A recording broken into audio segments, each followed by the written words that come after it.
If your company relies on key employees remembering how things are done instead of a documented, repeatable system, you have not built a scalable business.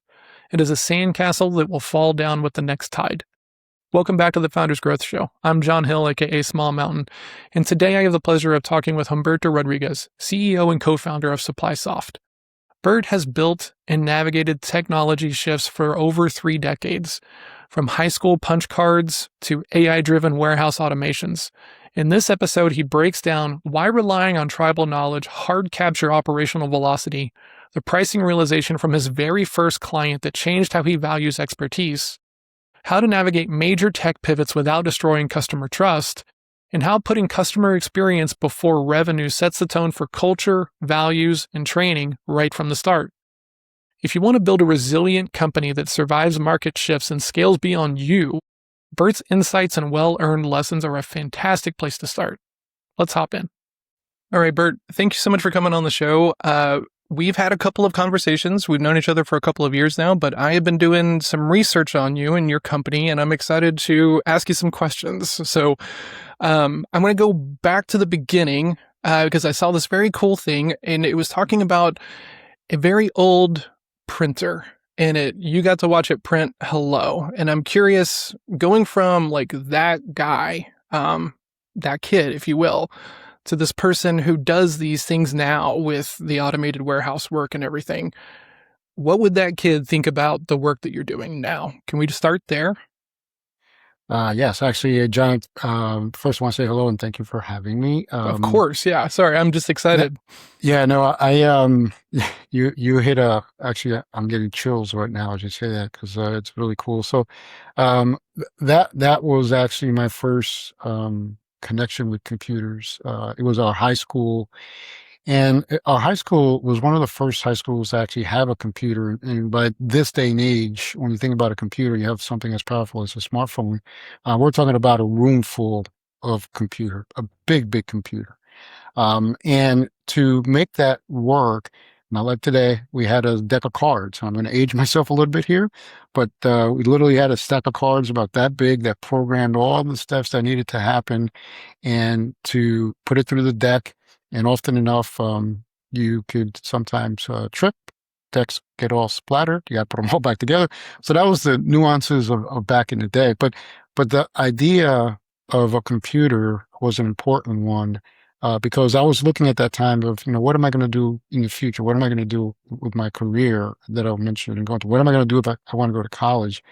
And so I took the opportunity to kind of look through the newspaper at the time and just say, okay, no disrespect to any profession, but I can go into maybe a doctor or a lawyer or an accountant or many different fields. But what I saw a lot of is programmers. And I said, gee, computers is going to be something in the future, and I just want to be in that space somehow. So when our school got that computer and I was able to go to that course and I was able to take that deck of cards, put it through there, and just, and again, I'm getting a little chill right now, just hearing the rat-tat-tat-tat-tat of those print heads and seeing that, spell out on this big green part paper, hello, was just fascinating. And I was really hooked at that point. I was amazed because I've always, as a young kid, I've enjoyed coloring and painting and creative aspects of it. And when I saw that aspect, I said, wow, this is a way that I can be creative with a computer. And from that point, I was just hooked. Going now, looking to today where we're at, and to your question, I think that young man would be pretty amazing, cool, and to say, wow, not only are you hearing rat-tat-tat on printers anymore, but now you're seeing things like AI, robotics, and you're in facilities where you have all these boxes and equipment moving around.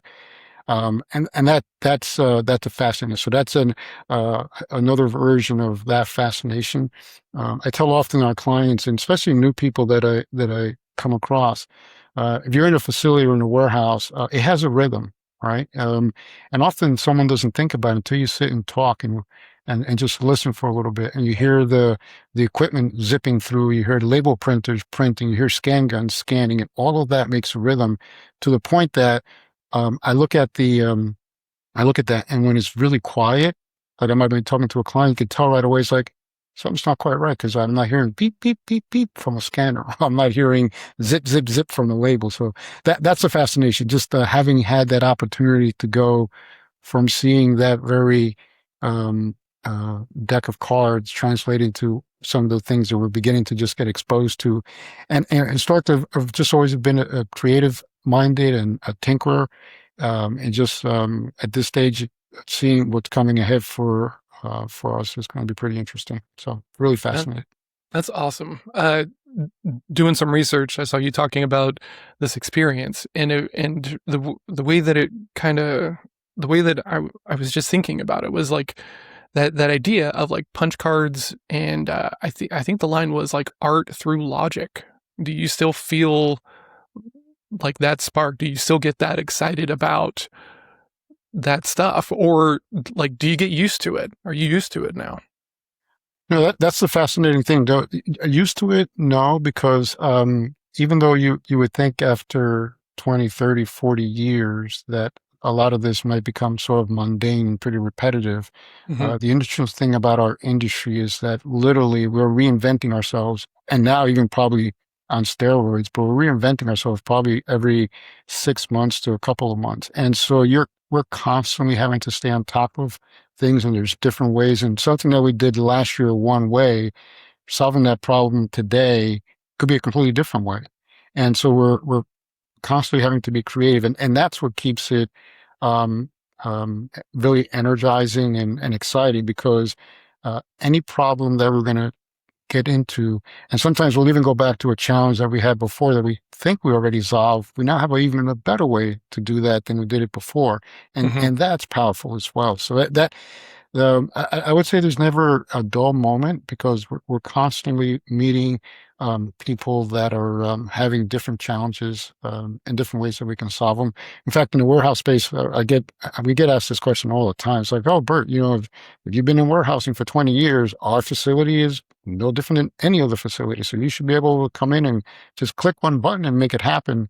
And that's where I say, let's have an open conversation, because you have to be unique to be here as well in some way. So let's find out what are those things that you're doing unique wise, whether it's your product, creativity of how you ship orders, how you handle customer service. There are aspects like that. And so every one of those opportunities is always brand new and really an opportunity to be more creative. I love the distinction that you're talking about with there, right? Because when you get known for something, it becomes that people just come ask for it and they start to make assumptions and everything. But I always think about that story about the machining line and it's broken, and the guy comes in and he just looks at it for a while, and then he does just like the hit on the side of the machine and it fixes it, and he charges him $10,000, and then the person is upset because it only took him like 10 minutes, kind of thing. And I Right, think right. about that all the time, and just like how easy it is to be like, oh, that's I could have done that, but you didn't do it, right? And but also holding that craft like knowledge that every situation's a little bit different, every business is a little bit different, and being able to navigate that conversation is a struggle for a lot of people, right? Because it's okay to be really good at what you do, but still hold the space that there's differences in the details. And that's super important sales side, because if we start to go too far down that path of being too excited about our own Kool-Aid, we're not connecting with anybody, right? Then we have the opposite path, which is just very interesting. Yeah, I can add to that, John, interesting point, because back in the day when we were a couple decades ago, I would say, you were used to going into facilities, and we at the time everyone was dressed in a suit and tie, and we stood out, right? And certainly enough, you'd walk through a facility and someone would say, "Oh, here's the suits coming in, so these are all the experts. These are the ones that know. They're going to tell us how to do our job, and we're not efficient, we're not good at it, and all these different things." And the same thing with the owners of the businesses. Oh, I brought in the suits. And that's changed a little bit over time in terms of we're no longer having to be in suits in the warehouse, Hmm. which is a good thing. We fit in a little bit better that way. But the point that I always has our clients is that, we're coming, yes, we're going to bring in some certain ideas, but the businesses themselves, each of them, like I said, they're unique. They have been successful, right? The majority of our customers, when we're introduced to them, they're already very successful. It's not that they're not successful, otherwise they wouldn't be in business, right? Hmm. So what we're looking for is what are those things that we can take it and help you amplify them or put them almost on steroids by leveraging technology that maybe you're not using today. And so the communications with whether from the CEO down to the warehouse person is you've been doing a number of things well, right? So we're not going to come in here and say we're going to change that and you're not doing it well, but we're going to Hmm. find what are those areas that we can really improve so that you can continue to scale the business, grow the business, perhaps with the same number of team members, but in a way that's going to be a little bit different and in a way that's going to make your business more bulletproof for the future. So incorporating technologies because your competitors are doing something very similar. And Yeah. that's an important aspect to understand that it's not that they're doing anything wrong per se, but is that they're looking at other ways that we could be a little bit more creative in what they've done already with the use of technology. Well said. I love that. I'm gonna move around a little bit here because Sure. I've got so many different paths that I've got questions on. Okay, so I want to go back to the old days and starting out, right? If we could, I was doing some research on your early days, and I saw some stuff around Microsoft Dynamics and ePartners. I'm curious Mhm. how does that stuff impact how you think about business today? Was it just a stepping stone for you? Any big lessons learned when you were doing that? Yeah, actually, there's probably a couple lessons learned. Big ones. This is actually SupplySoft is my second business. And that first one, it was built based on myself. At the time, my girlfriend, which became my wife, her brother, and a few other family members, and that was the spark of it. But even at that point, we often felt like, hey, this is this is not really a real job. At some point, we got to get a real job, so to speak. Even though we grew the business very successfully to over 20 people, and did really well for ourselves in that first phase, but we still felt that almost that there was changing times. And so when ePartners came around, I had known a couple of the people that were working at ePartners and people that I've known from the industry in the past. And I felt the opportunity to join a bigger organization. Not that we merged in with them, but essentially brought our knowledge and expertise that we're looking for to build a warehouse experience and build that into the business.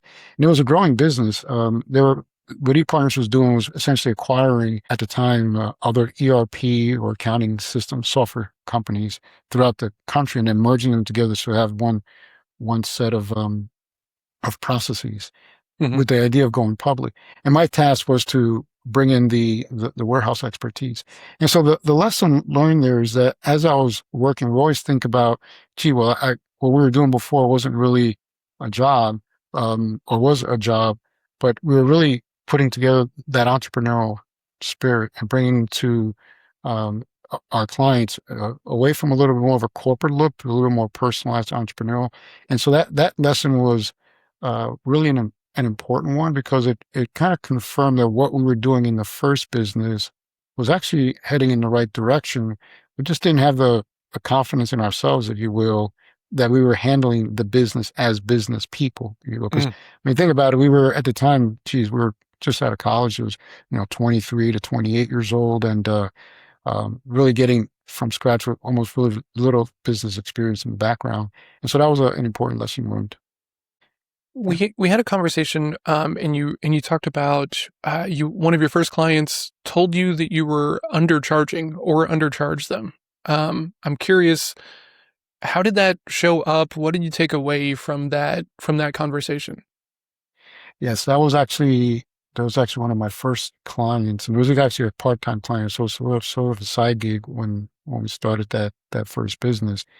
And that company was in the building that I was working at, and he happened to know because the owners knew each other and knew that I was going to school for computer programming. I was going to be a programmer, and that's when the IBM PC started to come around in Hmm. those early days. And people were looking, hey, if you know anything about computers, can you come and help me? So I went and helped him, and he was looking to set up the computer and really to do some inventory management type of activities. And I spent a lot of hours behind the scenes putting it all together because I really wanted to come across as obviously professional, and I knew what I needed to get done, and I wanted to prepare it. So a lot of time went invested into that. I delivered the solution. I prepared it for them. I billed them at that time on an hourly basis. And when he looked at it, he said, like you said, are you sure that's the right rate? And I was like, sure, why? And I thought that was a lot because, as a kid, I was like, gee, at the time, if I can make, and here was my logic, right? If I can make like $10 an hour, I'd be like really doing well. And so I'm going to make it 3 times the amount. So I'm going to get $30 an hour, or, Hmm. and if I could do that, that would be like an amazing thing. And so when he really took me back, because I'm here thinking like, wow, I'm overcharging. He's probably going to want me to discount it. And when he said those words to me, it's like, you're underselling yourself. The work that you've put together, I would have paid twice that amount for it because others want to charge me 3 times that amount. And that was an important lesson. And that lesson is one that resonated with really the value of what we bring to the work that we do. Um, and knowing that, people, when you do the right work and you're giving them the right value and opportunities to better themselves, people are pretty much willing to spend whatever you're going to spend. Again, within fairness, but Yeah. do that. So yeah, that was a big lesson.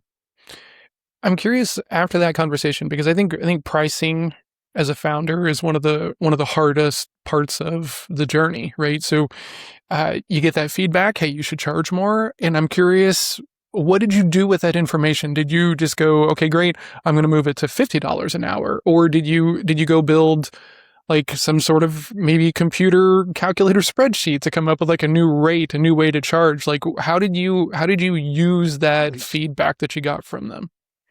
I think, well, the way that I used it, because at that early stage, really, I was taking on pretty much any customer, if you will, that just needed something to do with computers. And so Hmm. I experimented a little bit. I would say, depending on the work, if it was something similar to what I already had mastered, I would keep the rate a little bit the same. But I was really at that time almost price proofing, for lack of a better term. I was experimenting. I would raise it in some areas that felt I was doing something really much more creative. In others, I kept it the same. Sometimes we did run a little bit into competitive situations, but not a lot, because at that point there was such a shortage of technology people that you were almost able to kind of name your price. But we also, and I think I would say that would kind of go to another principle that has served us well, or has served me well over the years. And that's, I could have almost really charged almost anything I wanted, but at some point it may be perceived as price gouging. So building a trust relationship with a person, I felt that was important. So I wanted to make sure that the way I was pricing my services were fair, so to speak, but also, and it was providing the value that it needed, but that we would be able to continue to do more work for those individual customers, Hmm. as opposed to being just really transactional. We come in on one transaction, price it to get whatever we get, but then maybe that gives an feeling to somebody. And so we wanted to balance that, getting the right pricing model, but at the same time building that trust so that we can get more repeat business. Epic. I love that answer. And while we were talking in there, you also talked about something I think another mentor shared with you. I might have found this in my research, but a mentor just kind of asked you if you'd ever gone bankrupt, and that kind of had blown your mind. And it's funny, we've had other people on here talk about the realization that the worst thing that can happen is bankruptcy, right? And how that was kind of an empowering thing for them to think about and understand. What did it do for you whenever he talked about that with you? No, that was a shocker. That I'll set the story up a little bit. So that was one of our early customers when I officially started the business. 'Cause before that, it was sort of like a side gig. But Hmm. when I officially kind of started the business, they were one of the first customers, and they were growing at the time too. They were, by this day and age, I think they're averaging about $1 million or $2 million a year in sales. And they escalated with our help. They grew that business to over $170 million. And through that rise, I often had an opportunity to meet with both of the founders and both of the partners. Um, great, great of mine, they've been in business. I learned later on several times. And this is when one of the conversations I was having, he turned around and said, well, Bert, how old are you? And I think at the time I was maybe 26, 27. And I said, oh, you're still a baby. You're young. And I said, have you got any, and he jokingly kind of said, have you gone out of business yet? I was like, I'm sorry, can you say that again? He goes, hey, have you gone out of business yet? I was like, no. I said, why? He goes, oh, we often get hung up on these topics about, if you're going out of business, you're not able to learn. It puts you down, all that. But not that you should be going out trying to go out of business. That's not what I'm trying to say to you. But I'm saying is, if you believe in something strongly enough, the current model may not work, and you may have to shut down that operation. But if you believe in something strong enough, you'll be creative. You'll find other ways to bring it back. And just to give you an example, this is my partner and I. This is our third business. Mm-hmm. Not that we failed, not we went bankrupt, but we had a model and it didn't quite work out. So we shut that one down. We did it a different way, and that one didn't quite work out. But we hit our stride on this third one, and that took them off to their scale. So that was an important lesson, because sometimes we focus on too much the fear of making a mistake, that we don't really take action. And what he Mm-hmm. was trying to point out to me is like, don't make the mistakes. That is part of you learning, right? Yeah. Nobody wants to make mistakes, but that is part of the lesson. Person is that when you're stretching yourself, in fact, he almost really said is that if you're not making enough mistakes, then you're probably not trying hard enough. So that one has resonated and stayed with me for a long time. It's so funny. I used to play a lot of poker. I played full time for almost a year way back in the day. And so I'm learning from people. I'm trying to be as good of a player as I can be. And there's this guy named Doyle Brunson who's since passed on, but he was like this big name of poker. And he would talk about this line of like, if you have never been broke and decided to come back to the game, you're not really a poker player yet. You're still a hobbyist, And I've had mentors that have kind of talked about this idea to where if it hasn't been burned down and you still decided that you're doing this thing, you're not really there yet, because that's kind of what separates it. Like, some people just can't stay away from this stuff. Now, thinking about, you said that this is your third swing at it with your business partner, and you've not had to do anything really, really big, but you've had to do some pivots and everything.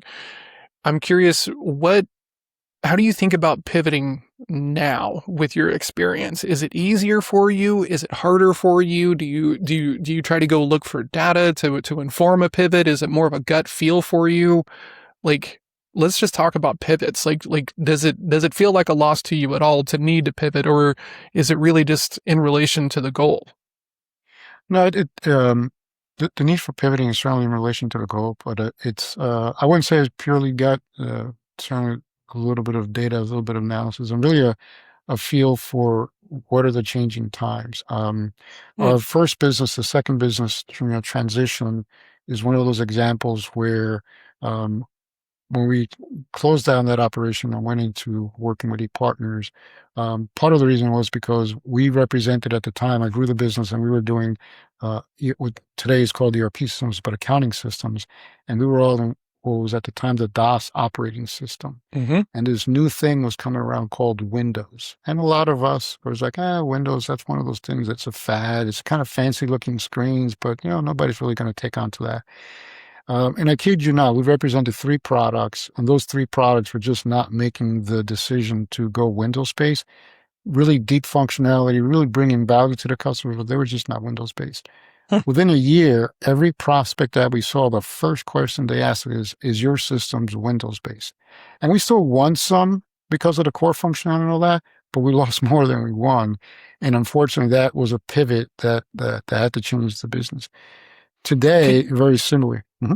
Well, I was gonna say, like in that moment, that feels like a very fast change when you're going through it, right? So, were you seeing the writing on the wall? Like, were you feeling like, oh my gosh, this is getting tougher, or because oftentimes we just double down, we keep pushing, especially if you come from sales, especially if you come from growth, that you can just do some more volume and everything. So, were you resistant to the idea that maybe you were like kind of going down a path with a dead end on it?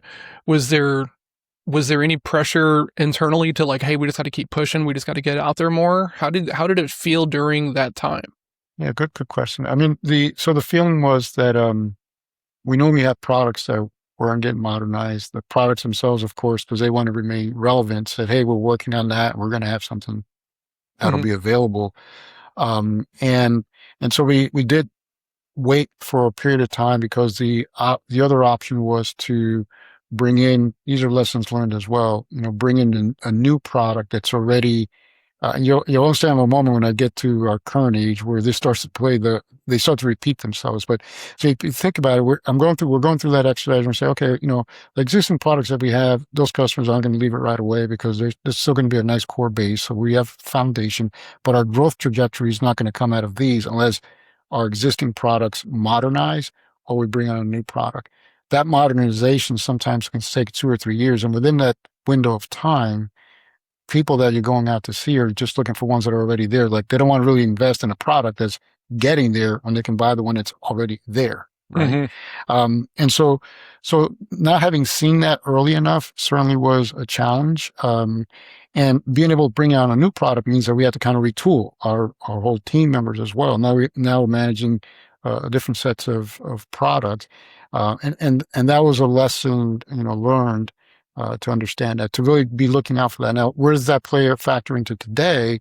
We're probably running through the same thing. We had a pivot that happened around the internet, and where everything that used to be what we call on-premise or systems were in people's environments in their buildings, we went over to the cloud and SaaS. So that was a big Hmm. shift, right? So we had to adapt for that, and we were watching that, and we started to really, we've learned our lesson, and so now those pivots are knowing that when there's a change coming, know that it's going to look like one that's going to be around, and then move with it early enough. Start to play, start to make yourself somewhat knowledgeable in those areas. And we have the same thing happening right now with AI, right? We hear Hmm. about in our space, especially AI, robotics, and humanoid robots and things of that nature. And that will, I'm certainly will play a factor, and it will become a part of our business. So we keep ourselves knowledgeable in those different areas uh, ahead of time to know and prepare ourselves. So we're kind of phasing in with it because the technology, as I said earlier, changes so fast that we can be. And if you think about AI, just not even a year ago was the topic that was being discussed, and now people are doing so much more. Think about in Yeah. another year how that's going to change. So it changes so rapidly that we almost don't have time to pivot and prepare ourselves for it. Yeah.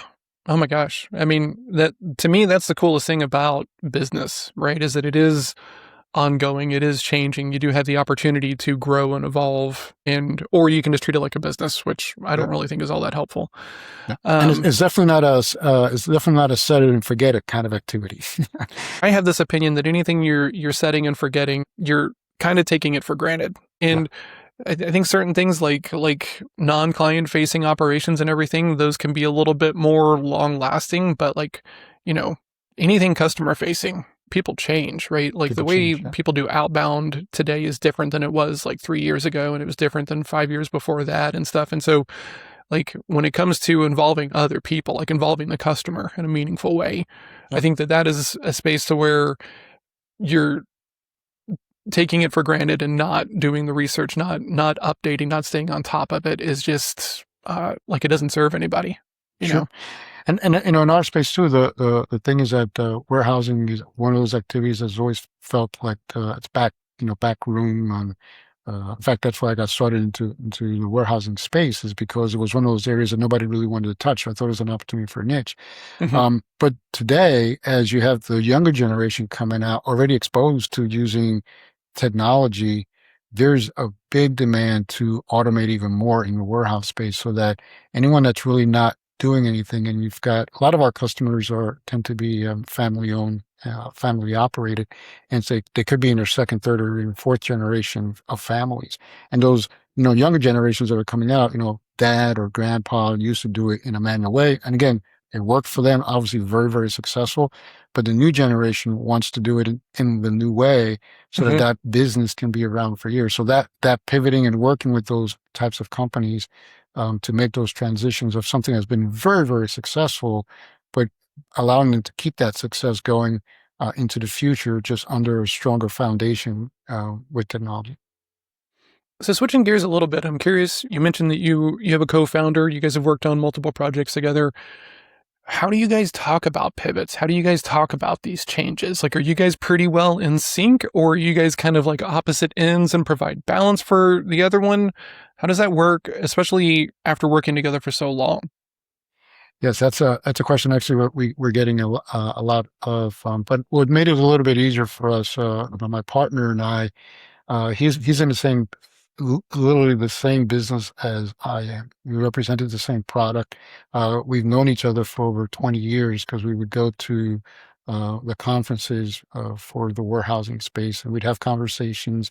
A lot of it centered around culture and how we work together, how people worked in the business with him. We just had a lot of synergies. And a couple of years ago, as we were having these kinds of conversations, we were starting to get ourselves into that age group where we're saying, "Hey, you started talking a little about what's your exit strategy? Like, what are you thinking? Is your family gonna, continue the business, or are you looking to merge or exit at some point?" And that conversation kept going. And last year, we really got it closer, and we've made the decision that we really are culturally very similar. Operationally, we've handled clients' experiences very similar. The principles that we have are very similar. So there was a lot of synergies between us. But we each loved the aspect of solving client problems, the creativity of doing that. I was looking at it a little bit more, and this is, I think, where the compliment for both of us has become. I looked at it a little bit more from I want to call it a sales or positioning, or the story of how to present that solution to a customer, and finding those particular customers that have that niche, as we really niched our business as well. Hmm. And he's really very creative, bright guy, and can see a particular challenge and really gets programming and gets a lot of activities going. He loves getting into that technical aspect. And we felt that those two really complemented ourselves, so that I was able to focus more on the business aspects, the sales and marketing aspects, and he's focusing more on operations, delivery. There's new technology. We recently brought in a new technology officer.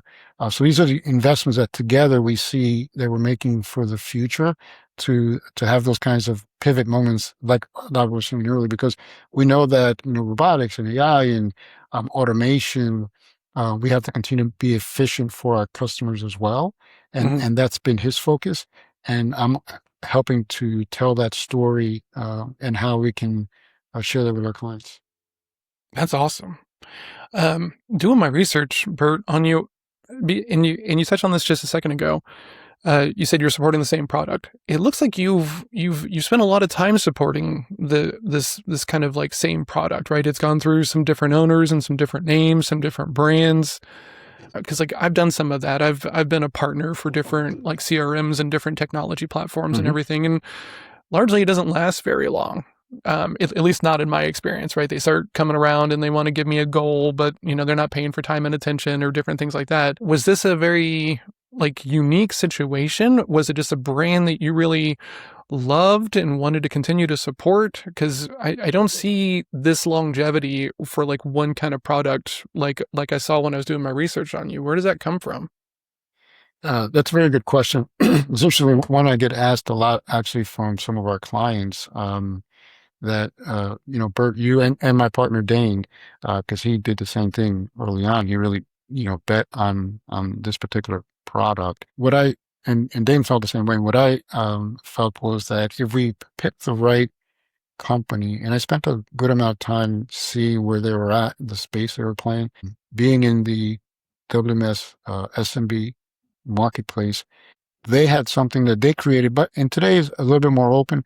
But back in the day, I'm going back 20, 30 years now, Hmm. they had created integrations to a lot of the different accounting systems. So when I was at ePartners, for example, and I was tasked with implementing a WMS practice, I was looking for a solution that could really go across multiple accounting systems, because I had a bad experience where if you have that situation where I had multiple ERPs and trying to service all of them, you never became expert for any one of them. Hmm. So our principle was that we're going to focus on one company. Yeah, and it's risky, right? Because you're betting the house, so to speak, on that one Yeah. product that it will continue to evolve. But we've had such a great relationship, and this company went from at the time Radio Beacon, which was acquired by a company called Excelos, and what they were looking to do is really bring a suite of different supply chain applications under one roof, which we had been doing before by bringing together our own individual products, but they brought it under one roof, and we thought that was a great idea because now we can have better integrated solutions. They came from a good investment pool. They kept investing in the product, which made it certainly better for our clients. Hmm. And then they got merged in and acquired with another company called High Jump, and that brought even more professionalism, much more investment in R&D. So the reason why those changes we found, at least I found it to be very valuable, is that they've invested so much in the product that we had an opportunity to see that it's going to be around for a while. Mm. Um, and they kept being as one of the leaders um, in the Gartner, which is one of the industry Hmm. measurements in the Gartner right top corner, and one of the leaders. So it's turned out to be a really great relationship with us, with our clients, and them as a partner. They've been a really strategic partner for us.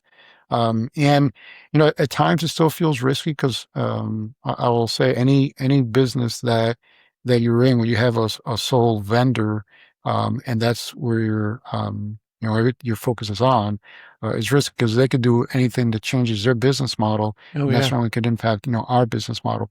But we looked at it from a track record.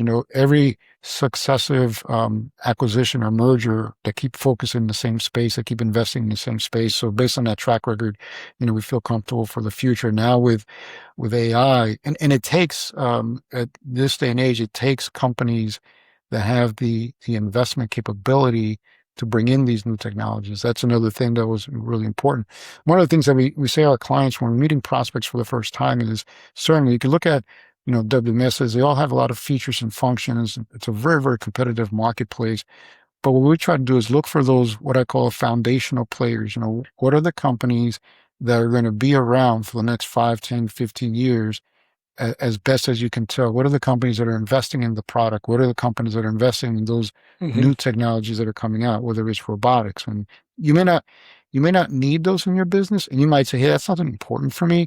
But the part that we try to point out is that the importance is that if they have the capacity and the R&D budgets to make those kinds of investments, they're going to be around for a period of time, and that's important to you because you don't want to be in a WMS for 2 years and then outgrow it and start another Yeah. project for 5 years and so forth. So that's yeah. So that's been sort of the story, and they've been a great partner of ours. Talking about your business partner Dane, right, and meeting him at events and him being on the same space. I'm curious, was there a season to where you just saw him more as a competitor and that shifted to like, oh, this guy's on the same level as me. He's not really a competitor. Maybe we can do something cool. Or did you always have that kind of not seeing people as competitors just because they were in the same space? Good. Yeah, no, we've actually it's a small tight community from a reseller partner. So we've always with Dane and other partners as well, we've Hmm. always really considered ourselves co-competitors, for lack of a better term, because while we technically are saying we're competing, we're generally geographically in different areas. And we've created some products that Dane's companies used. Dane's created products that we've added in for our customers. And so there's always been a synergy there. Sometimes there were capacity constraints, for example, if somebody was too booked and there was an opportunity for a project and someone had resource availability, we would bring those resources in because they were already trained. Hmm. So I've never, I can't talk for the industry, but I think in general, we've, at least myself, Dane, and a handful of other partners, we've never really have seen each other as competitors, more co-competitors, working together, learning from each other, what's working for them, and what we could do as well, a little bit different, what we've done that's working for us.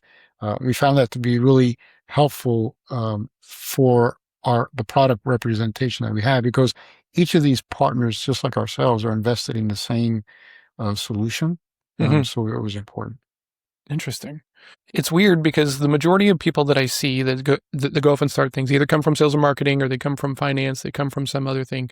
I don't meet a lot of technologists who start something and get it actually up and going, right? I mean, there's a lot of SaaS people, a lot of there's more than there ever has been, right?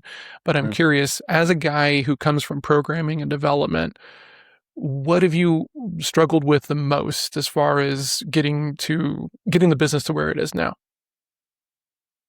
Well, the biggest challenge is when I go back to that early point that I mentioned, where Hmm.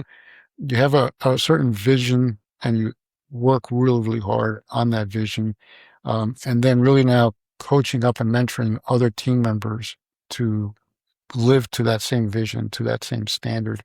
Um, I don't want to say that it's a challenge, but it's really just an ongoing activity as we bring new team members into the organization. Having the right fit, right culture, right spirit of mind as to what are those principles that have gotten us to this point is Hmm. something that Dana and I work on and we'll continue to work on because we have a certain view of how we want to represent ourselves, to our clients. Hmm. And so that's an important aspect of that. And I would say that has been for me really being able to transition those experiences and then seeing that others are wanting to have the same experience. We often say, of course, we're in business and in business, it's about sales and profits and so forth. Very important. I don't want to minimize it. But if we take the aspect and looking at it again from what's in it for them, or what's in it for our customers' view, everything else sort of follows, after that, in our opinion. And so that's been, I would say, one of the challenges.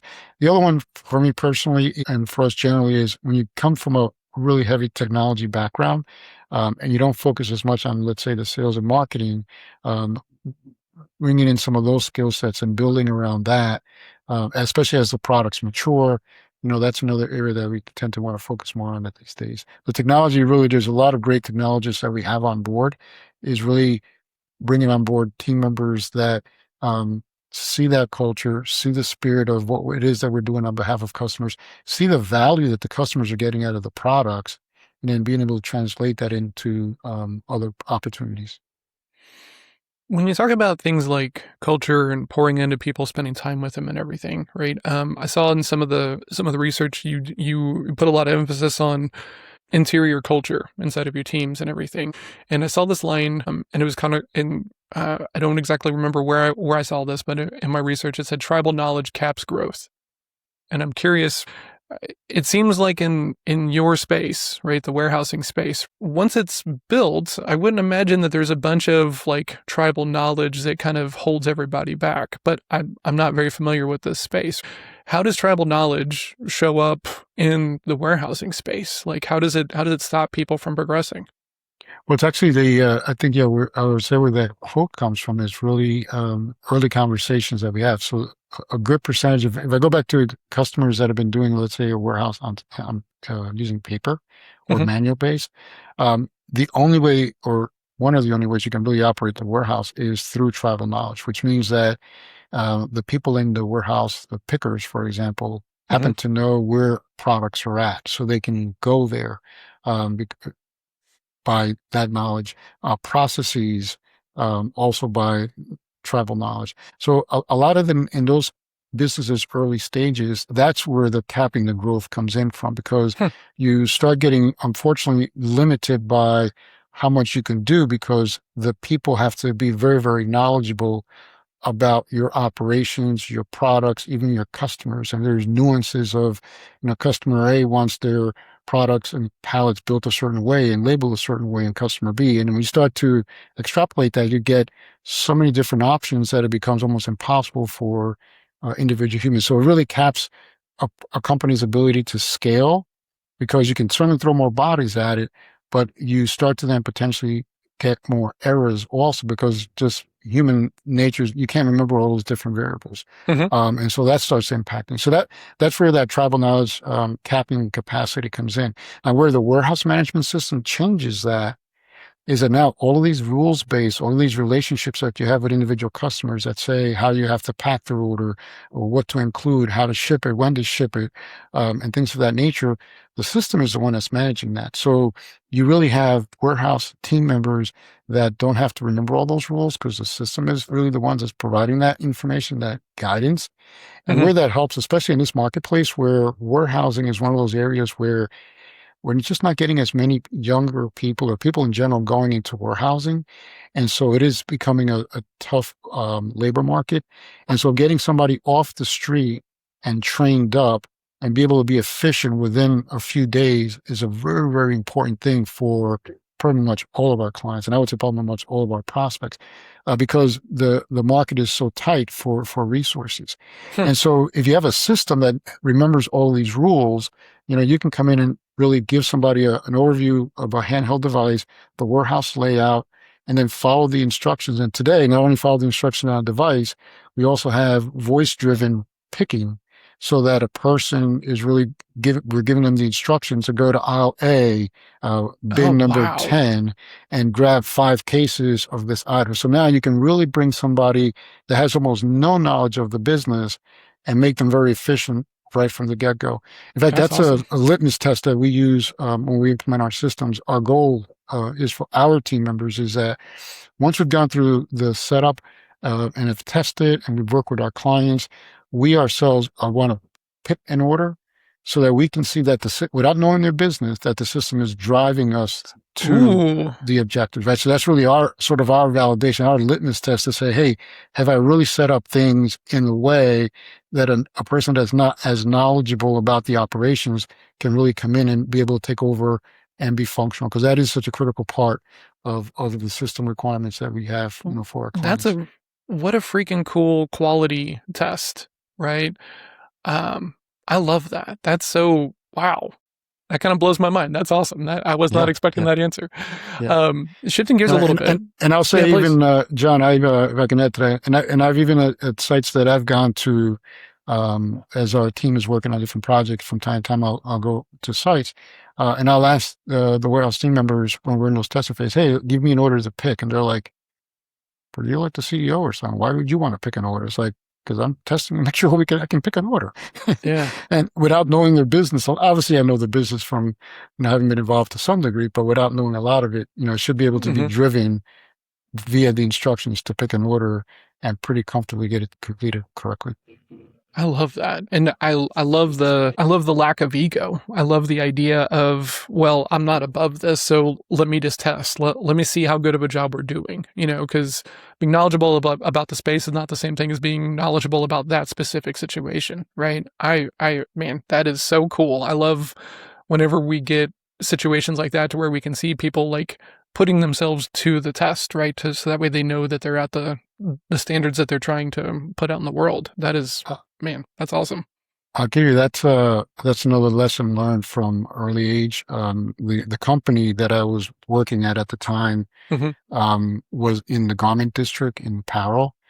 At that time, again, people were dressed in suits, very, we were out seeing designers and I was helping carry the sales. I was working with the sales team, bringing in the samples. And one of the, and this is, you get certain lessons in life when you see them, they just are so impactful.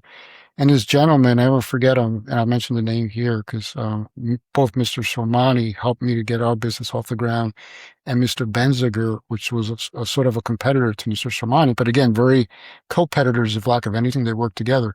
But both of these gentlemen were very proper, very dressed well and everything else. But I was at the office one day with Mr. Benziger, and we had to move furniture around, and he started to help. I said, no, Mr. Benziger, I don't want you to get your suit all dirty. And he took off his jacket, he threw it to the side, and he said, Bert, don't worry about it. That's for the dry cleaners. They'll take care of it. Let me help you guys. And I thought that was so powerful that here the Yeah. owner, the founder, so well dressed, said, no. Hey, look, well, that can get washed. I'm here. I'm a team member with you guys. I want to help you guys. And I wanted to always carry that through in the philosophy of the business and the way that we work. Epic. Man, I love that. Thank you for sharing that story. That is so cool. Yeah. Bert, so you guys actually have two separate locations, right? You have a base up in New Jersey. Can you talk about the other location a little bit? Yeah, so we are, we're really a 100% remote office, but in New Jersey, we have, and down in the Virginia area where Dane is based, and a group of team members that we have there, DC, Virginia, Hmm. and here in New Jersey. But it's really remote. We've always been remote from the get-go, but both of these small offices are ones that we have satellite. We really honestly don't spend a lot of time there because, like I said, we're almost 100% remote. But we do come into the office from time to time to get together and meet. I saw something, and maybe this is a gap in my research. I saw an office like down in like Latin America, South America. Yes. So that's our third. So I have one of the part of the business venture that we represented, Infios that I mentioned, Mm, probably a decade ago, might be even more than that now. We started to do a good amount of work down in Latin America. And through that relationship, saw that there was an opportunity, and we saw that there's going to be more business opportunities for Latin America to grow, and we wanted to bring these technologies to that. And so we started doing enough client work there that it got to a point as I met an individual. He was happens to be another partner, and we started working together. And similar to working with Dane, we had a good relationship. I said, "Why don't we set up Latin America operations?" And so that is the initiation. I'm a partner with three other individuals in Supply Soft Latin America, and that's an office that's based in Panama. okay. And that group covers Latin American customers, South America, and also Central America. We've done projects in Costa Rica, Panama, Honduras, Wow. Mexico, Chile, Colombia, Wow. Brazil, Argentina, so, many different places, and that group takes care of those customers. So we're talking about culture a second ago, and I think cultures are unique individual things. I'm curious, how much of a difference is the culture when like the New England team comes together, right, for like an onsite or something like that, versus the people down in Panama? Like how different culturally is it just from a team perspective? That's a very good question. So the U.S. based team members, because we've always operated in a similar space in a similar way, and we've kind of known each other, like I said, being competitors, there was already kind of a very natural fit and culture in how we operate, how they operate. So everybody was pretty comfortable. Latin America was newer, so we were bringing in new team members. But I will say that one of the benefits that we had with Latin American operations is that I brought those team members into the United States to work on projects with us as well. So, never really thinking about culture, so to speak, at that point, Hmm. but it did help to build a similar experience to how we operate. And each of those team members really have the same ethic, same desire to do well. And I will say, nothing against the U.S. or anything else, but in Latin America, the team members here in Latin America in general, they're very, very focused on the client experience as we are here. So that, from a culture perspective, it really has fit much nicer. Never really, interestingly enough, never really planned it that way, Hmm. but it has evolved that way. And I want to say the key for that, I believe, is that the way that I've handled the business and ourselves, the way that Dane has represented his business, and then our partner, one of our partners, that's our general manager in Latin America, Danny, the way that he's represented himself also kind of filters down to the team members. And because the three of us have really operated in a very similar manner, that has created very similar approaches from the team members. And so when we kind of get them together, everybody's is really connecting, but not that we actually set out to make that happen, so to speak. So it's almost by just by just by getting together that it's happened. Interesting. Awesome. So, Bert, I want to be super respectful of your time. I really appreciate you coming on and doing this, right? So, I'm going to move into my rapid fire questions. I don't need Okay. rapid fire answers, but I'm just curious as to your thoughts on this, right? So, the Sure. first one is, giving you a little space to kind of talk about your lane of greatness, right? So, if someone is in the warehousing space, well, what do they need to know about WMS, the work that you do, that maybe they're not thinking about the right way? What is a piece of advice you would give someone in the warehousing space who might be new? Well, I would certainly, going back to that point that I mentioned about tribal knowledge and capacity, I think the moment that you're feeling that it is getting very difficult to scale, meaning taking on more orders, taking on different types of orders, branching into a different way, because you're limited with the resources, having to know how to do all those things, Mhm. that's a spot that you need to start having some conversations. Epic. And Okay. probably I'll say even earlier than that, right? So we were Mhm. talking about earlier about pivoting, right? So in Mhm. other words, as you start to move and you start to see that my business has been focused in a certain way, but I've got these customers that are asking me for this other type of thing, and I see it as an opportunity to grow, but I don't know yet how to get there, but I can see that that could be a sizable part of my business. Those are opportunities to start saying, do I just need to start looking at a platform, either changing my existing platform or a new platform to not operate manually early enough in the process. Interesting. Cool. Thank you so much for that. Next question. Right. In the world of social media and Twitter and LinkedIn and everything, I'm sorry, X, I'm not on that platform. Everyone has got hot takes, business ideas, right? Folksy wisdom around business. I'm curious, what is the piece of advice that you can see in a social media post and it just resonates with you now, but you had to go learn the lesson the hard way? I would go back to the marketing and for lack of a better term, niching down to a very specific and being an expert to your client versus being a generalist for everybody. And anytime I see a post around that, it kind of continues to remind me and remind us that let's go much more narrower, don't go broader. And when you look at companies that have been extremely successful, they've tended to be more narrow from the get-go. When you started to go broad, they started to get into some challenges. Interesting. Okay. I love that. Last question, Bert. When you've been in the space for a long time, right? I think SupplySoft is going to be 30 years next year. Is that true? We're approaching a yes. It's kind of Wow, hard to believe, but that's crazy to yes, think about. yes, Congratulations. yes. Thank you, thank you. And you've seen a lot of stuff, right? You've seen on-prem stuff. You've seen SaaS. We're talking about AI in here and everything. I'm curious, what is your one piece of advice for anyone who is gonna go try this on their own? They're gonna go hang a shingle, start a business. Like, what's your one piece of advice for no matter what lane they're gonna be in? Make sure that what you're going after is a problem that needs to be solved. Mm, And that is something much harder to do. But I would if I look back, spend more time on challenging myself. I will have this thing that I believe I'm solving a problem, but challenge yourself and have other people challenge. Be open to the challenge, defend it, and if you're able to defend it, then you know you've got a right solution. Um, but if you still want to get into it, iterate quicker. Also, is another lesson that I would have learned is you know, don't stick with it that long. If something isn't panning out, go back to the lesson that I just said about you know, you haven't been bankrupt yet. Example is change, pivot, try another tactic another way, because sometimes we just tend to want to stay with something much longer than we should, and that can create some challenges. epic answer, Bert.